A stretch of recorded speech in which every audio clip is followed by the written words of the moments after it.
Hey, it's Mike from the Dueck Auto Group. Today, we're going to be talking about self-parking in a General Motors car.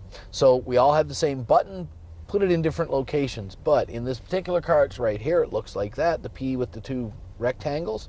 We hit the button and we activate self-parking. At first, it starts scanning on the passenger side for parallel, and then we are going to switch it to look for perpendicular. If I don't like the spot, I can bypass it. Do keep in mind, the faster you go, the harder you have to hit the brakes when it does see a spot. And then it tells us to stop.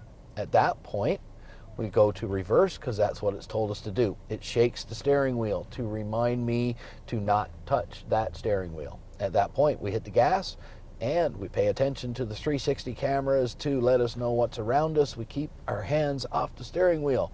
And want to know a secret? In the CT5 and certain other Cadillacs, you don't even have to hit the brakes again. It stops itself. But that depends on the car. And right now, this one does let it stop itself. So, it has now told me that we are stopped. It has now told me also to shift to park because we're done. And that's the end of our video. So, if you like a better demonstration, come and see us. I'll gladly take you for a drive, and you get to drive it.